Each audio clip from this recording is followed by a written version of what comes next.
dog or same human, depending on. So you can really feel that there are.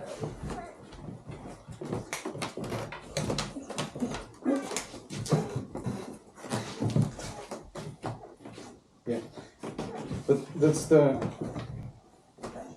philosophy, you know. First of all, I demand from myself discipline, calmness, consistency before I can demand it from him.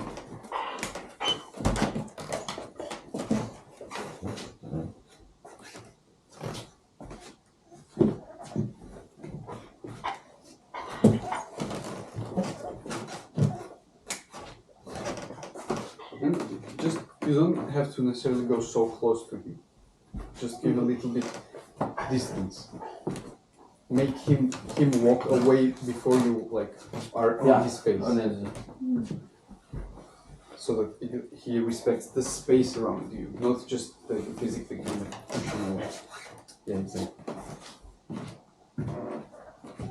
And it's also fine. Yeah, stop there. So, and also, you don't have to. It shouldn't be a quick movement. He shouldn't immediately go back. He can stand here and think a little bit about it. Okay. You don't move. But you see what I mean? So you will make him to go there. First you are doing it like this when you are standing here. Then you are standing here and he has to move back away from you. Yeah. You are not going to push him every single time all the way there. So that afterwards he comes here and you get up and he goes there. Yeah. And afterwards he doesn't even come. Yes. So slowly you don't want to every single time. And if it will take a little bit more time for him to understand it, no, this is not good. He made a step towards you. You got up, he sat down. Yeah. And then you backed up. But he had already made a step, right? Yes. So if he made a step, then he has to make a step back in order to get the message.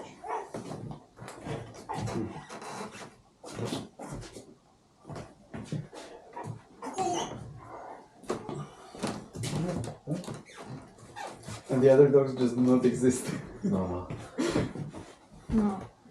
They exist when people come. When people come, yeah. Or then people they bark, pass. but they're not. They're not always in your face like this. They're a bit more doggy. A bit more independent, let's say. Yeah, they're more independent. And I also think that it can also have to do with him being in the... They don't feel comfortable being in the same environment. No, they don't. Before he moved in, I had them and he had him when we met. And before, they were with me, or they were together, not necessarily clingy or anything, but they were around. And now they're out there. Or with my, yeah, exactly. So they're not around us. And the thing you told me about when you let the other dogs out. Can you, for now, try to... Can you please bring his water? Because I think that he might want to drink some water. Can I just tell him to go to the drink? Sorry? Can you just tell him to go to drink? Yeah, if you can do that. Go to drink? Yeah. Alice, go to drink.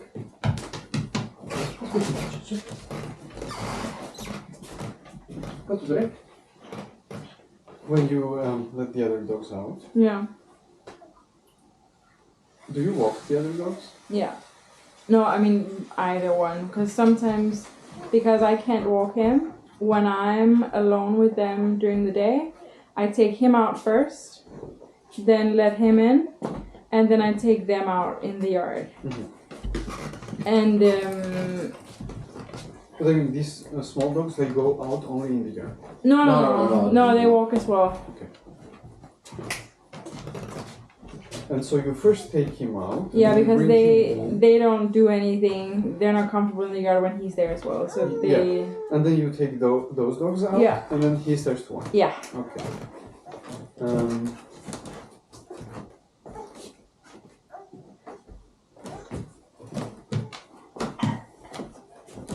Yeah, I would say anything where he's involved or the other dogs are involved where he's not. If the door is closed... Yeah, last night the door was closed and he was talking in the entrance, so he was whining in here all the time. and if you can see the small dogs are out there, and obviously the window's closed, or like he's not out there, it's like, yeah.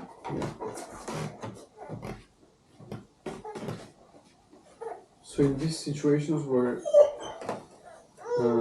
you have the other dogs out, maybe you can try to put him out there and then walk this dog.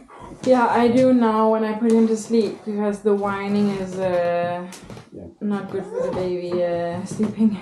For now. And then, but could you take all three dogs out if they were all behaving? Oh, you mean on the leash? Yeah. Yeah, he walks them all together sometimes. Yeah. But it's a struggle, I can understand. Yeah. No, I mean the big struggle is that they're running there and these two they are like this, right? Because but when they are off leash, then is no problem at all. So the problem is the fact of the different pace. Yeah. Let's say when they are leashed, because they like on the leash to just sniff. For him, we leash means we go. But I also don't think if I walk them alone, then they're in front of me, the small dogs. Oh, okay. With me, they're always behind. Also, when I walk them. Yeah.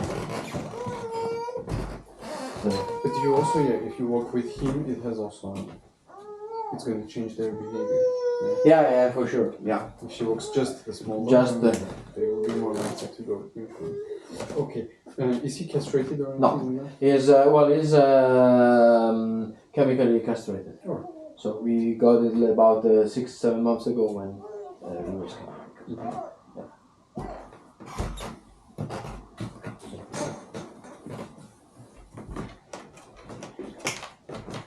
Why do you ask that? Just to know how much he will be distracted by all kinds of different smells and things like that. Yeah. I mean, he's not very interested in smell. He's interested in smell in general.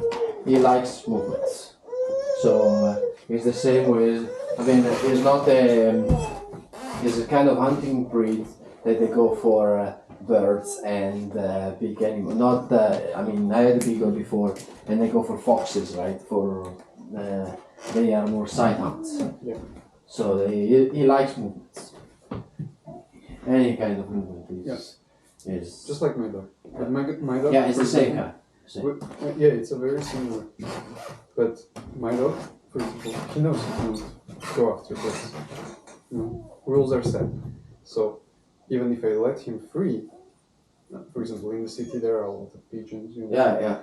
And I can let him walk around the pigeons, and he will never dare to run after them. Okay. He used to, to begin. It's not like it was not in him, but it's all about teaching him that he cannot do that. Yeah. And so that you can trust him, so that I know that if I let him go, or if there are kids playing a ball, I'm not worried that my dog will start to run after the ball. And in case he will start, I know that one word and he will stop, But he has never even been close to. Kids can play a ball and the ball comes and hits him. I put him to stay and wait, and the kids start running around him, and he will not get up. Because just patience, calmness, and he knows what to do because I show him slowly what is it I want to do. Yeah, okay, where I guess if it's like a hormonal or a smelling thing, then it's harder to... For example, my dog was obsessed with smells and dogs, and it was, I got him castrated, fully castrated, after a year. And generally, if you're not gonna breed a dog, it's best to castrate them for their sake, because they're always gonna want it, and it's just gonna create stress in them. Because there are dogs, female dogs, walking around the same places where you walk, and it's also tough for them, It's you're having the desire and then not being able to. I know that there are people who have different views on this. No, but the chemical castration I think was very good. Yeah. It was a very good. It also shifts his attention from all the smells and things to you, and then you can guide him and direct him in a better way. Okay. With my dog, it was impossible. Before we got him castrated, I had to work incredibly hard to have him under control. And my dog I also use when I work with other dogs. Yeah. And I have to have 100% Yeah, of course. Trust him. trust in him. Yeah.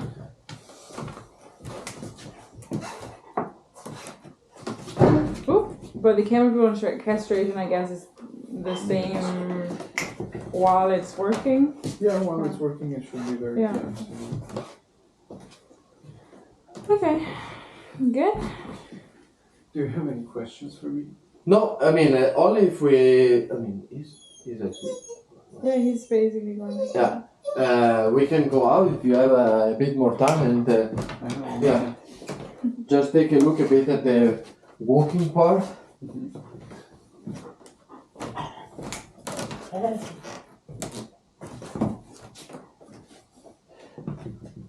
So when is it? Yeah, so you have food there. So if we do this, I imagine doing this all night, and you're getting up and body blocking and so on. So as soon as he like lays his head down and he's fully relaxed, then he gets a treat. Sorry if I missed. Yes. For example, right now you can slowly get up and give him a treat right immediately. That took a little bit too long time. Yeah, because the fingers got stuck there. I know. So that means that you need a vessel that is easier to get. Yeah. Right? Why is it important? Is because You can't get excited Yes. before. it's not about excitement, it's mostly about when he does the behavior and there's too long time between he gets the reward, he does not connect the two. It's very quick. Makes sense. It takes like a second for him to get the reward in order to connect Yeah. why is it he got. Yeah. So that's why it's important to treat immediately at the behavior. But very well. Okay. Right now he's not fully relaxed.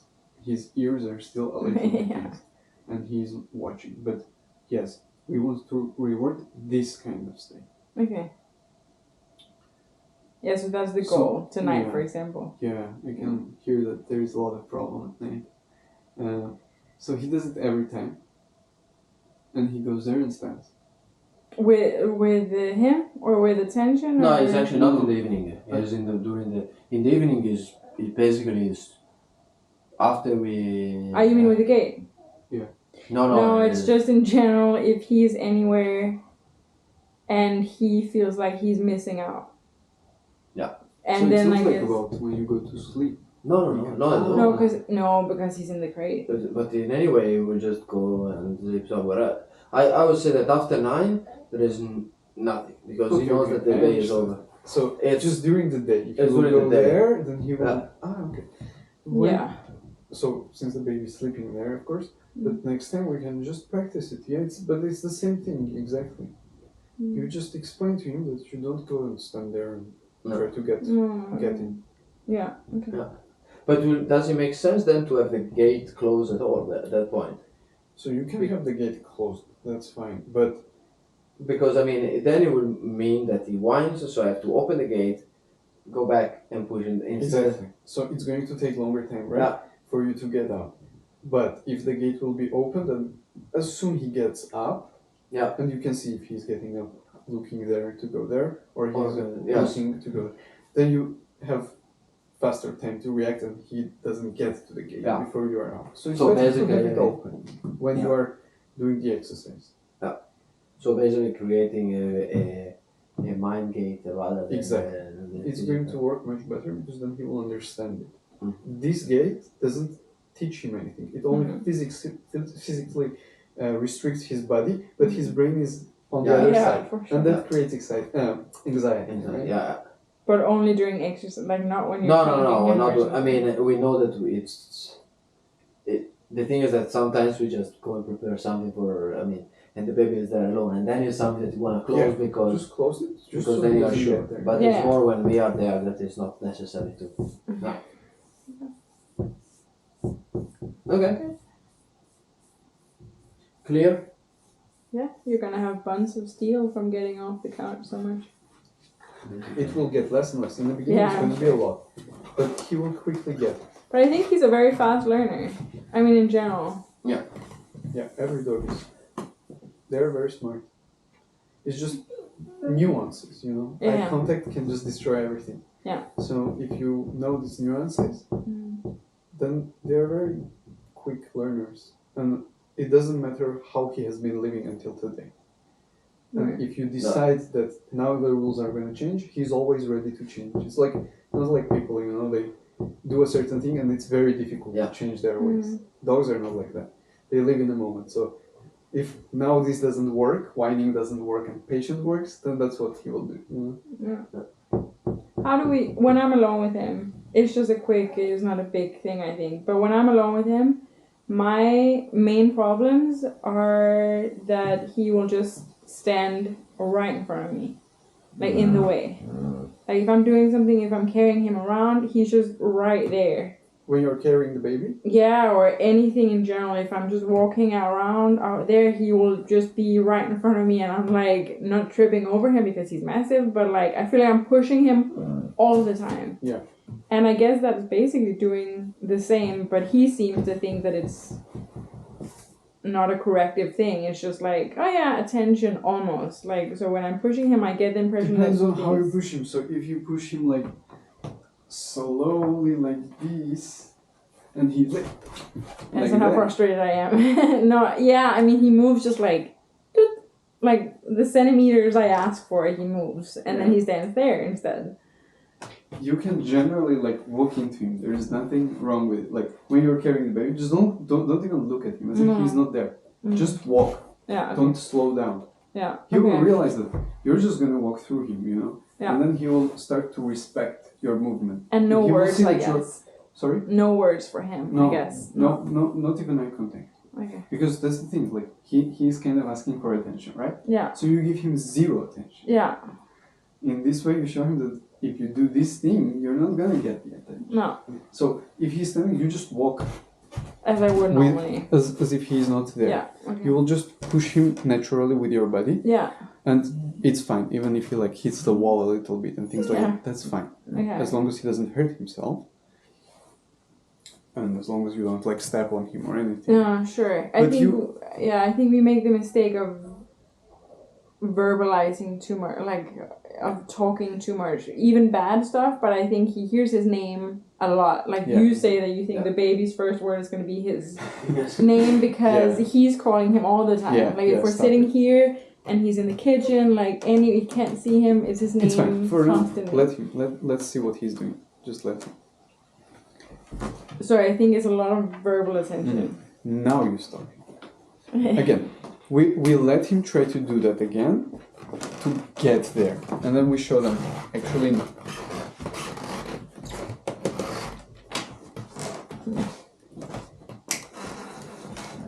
Yeah, okay, so the key is ignoring. Slowly, for now I thought maybe he will try just to go out, you know? Yeah. So this is how you kind of, when you were asking, do we all the times as he stands up? In the beginning, yeah. But then sometimes you can let him get there to see. What do you want? What is it? Yeah, he's going. Okay.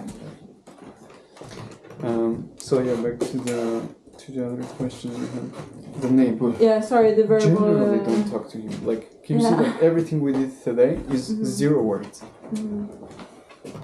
Yes, it's physical. Because dogs don't talk to each other, right? Yeah. They use their body language, their mimic, and things like that to explain to each other what is it they want or don't want. Yeah. And we do the same. Yeah. Then later, when he understands what type of behavior you want from him, you can start to couple it with a specific cue word. Okay. But then he will understand that word. Now he doesn't understand the words you're saying. It's just noise. And it only creates stress, anxiety, excitement. There are words that are connected to excitement, but there are also words he doesn't understand and he's trying to figure out. It's difficult for him. He gets stressed. Yeah, and his name is used for his name is bad, his name is good, his name is everything. Exactly. And his name has to be only good. Good, yeah. And so he's doing something wrong, you never say his name. No, okay. Because if you say his name, again, he associates it as if you're rewarding him for that behavior. Attention. Yeah. Okay. Good? I think. Yeah. Yeah. Very good. You can move it anytime.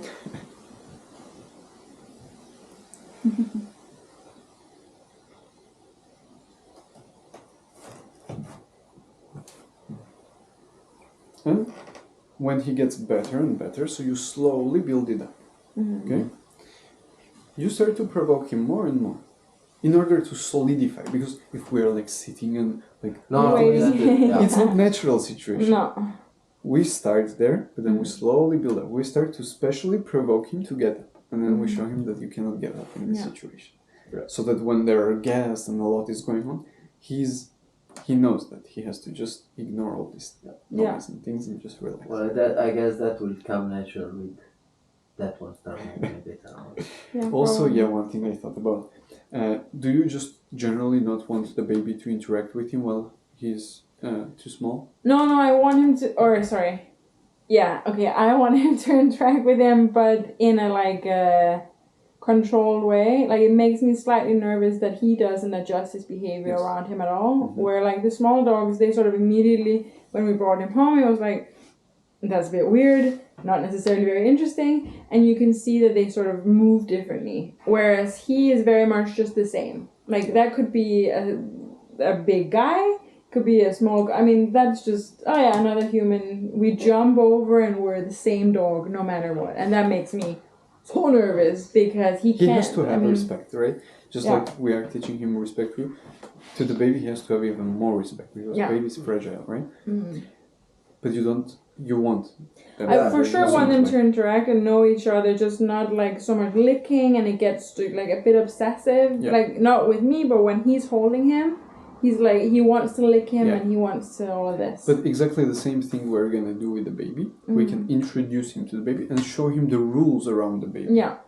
And then we're also gonna associate it with something positive for him so that he associates the baby with something good. Yeah. But at the same time, he has to have some discipline and rules. It doesn't mean just that you can go crazy. No, I think. But again, we're gonna limit his emotions and introduce the baby. And teach him, because the baby cannot stand up and push him away. So you have to show him the rules, the boundaries, right? And we can do that as well. Okay. So that you can comfortably have the baby, because if you are always going to restrict him from the baby is going to walk one day. Yeah. And then it's going to be something very weird for him that, now this thing moves towards me. Sure. You know? Yeah. So we want to kind of have them interact under a controlled environment. Yeah. And afterwards, when the baby will grow, then you will teach the baby how to interact with it. Yeah. But what does it mean now? I mean, let's say now one of the things I wanted to take, it was basically if I'm down on the floor with the baby, I'm fine with him getting closer, just not in our face, right? Yeah, exactly. So you can invite him, for example, if you put the baby here, you can also demand from him to be there. Then you can, afterwards when he's good at being there, then you can slowly move him closer, and then you expect him to be here. Yes. So he is with you, and then you play a little bit with the baby, and then you feed a little bit to the dog. Okay. Yeah. But you're not playing roughly when the baby is around. No. Your movements are calm. Okay. Everything you do shows him how also he has to behave. Yeah. Okay. So if you hold the baby and then you play around with him, then he's going to associate you and the baby and so it has to be in this separate way. Exactly. Yeah. You show, when I have the baby, be extra careful, be extra calm. And I'm still going to interact with you, but in a calm way. Yes. And if you don't do that, then I'm going to restrict you. Then I'm going to demand more space from you. Okay. Makes sense. Yeah, but that was basically what I started with a couple of weeks ago. Like if I'm playing with the baby, then he can be around, but not together. Not together. Not playing together. But again, it has to be done correctly, so he doesn't associate the baby with something bad, with something that now the baby came and now I don't get attention. You know, that can also be. Yeah, because he associates the baby with a smell first of all. So we don't want him to have any negative associations with the smell. Yes. Yeah. Makes sense. Good? Yeah. You feel comfortable, or is he gonna? You have to always tell me, please. Like if there's something I say or I suggest that we're gonna do, and you feel in any way uncomfortable, or why are we doing this? Just no. I think it makes completely sense. Yeah, but you have to tell me, because sometimes there are ways around it, just like with a leash, you know. And then sometimes there are no ways around it. For example, sometimes there are no ways around it. So I'm gonna tell you, like, this is what you have to do to fix this, and if you don't do it, then you're not gonna fix it. Yeah. But I can explain you why we do it. Yeah. Okay, always. No, it makes sense. Yeah, So. totally. Nice. Yeah. Cool. You go for a bit of a walk. Yeah. If we can, I can show you a bit of the walk, and then if you have a couple of tricks on that. Yeah. Because. But I will not show you today. Okay. First of all, we already got him quite tired. Yeah. That's good. I mean, it's gonna help you during the walk to get him more mentally tired. Mm-hmm. But so the idea is that when we try to get a certain behavior, we want to stop our exercises when we got a result. Right now we got a good result, right? He's chilling, we're talking, and he's not approaching it. Yeah. So we want to stop the exercise so that the last thing he remembers from this exercise is the positive experience. Yes. Yeah. Okay, so you can see them walk together just as a walk, but you no. But if I go there and then I start to again demand a lot from his brain, he will forget all that happened here. Okay. That's good. Yeah. Well, but then it doesn't matter. We can just do next time. We can also do that. Yeah, it's even better. I think. Okay. Yeah. Do you have any tricks or any suggestion on how to start that? To start the I mean, if there is something I can start working on during the next. Generally, just demand calmness every step. For example, you open the door, right? Yeah. The door to the outside, and you explain to him that just like before we do body block, you can use the body block. You can also use the door. So you open the door and then you explain to him that he cannot go on. No. There are rules. Yeah. You have to wait. Yeah. You have to sit down, relax first of all. We're not going there excited. We're going there relaxed. Yeah. So he has to wait. And you can also do this exercise. Does he get excited as soon as he sees the harness? You start to work. Yes. He's excited before that. So you can take the harness and then put it away. Take the harness. Yeah. Put it on him. Put it out. Put it away. Not go for a walk. Mm-hmm. So he doesn't only associate the harness with the walk, but he realizes just because it's a harness doesn't mean we're necessarily going out for a walk. Yeah. These things will help you, but slowly on the long term. Yeah. But best thing I can suggest is that we start the exercises together as soon as possible. Because it's a whole ritual and it's going to take a long time, especially the first time, before we're going to even get out. Yeah. So, but that's the idea. You can open the outside door. Then I mean, I've done a bit of that. And then he tries to let go. And you're close. And you can slightly hit him with the door. Not that not hard, but just... But so that he understands that the door can close on him if he tries to go before you. The door has to...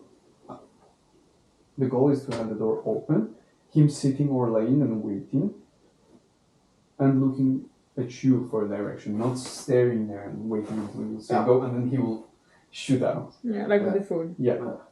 You open the door, he's waiting, you put on the leash, whatever, and then you again come to the door and you demand from him again to wait because he's most likely already gonna go.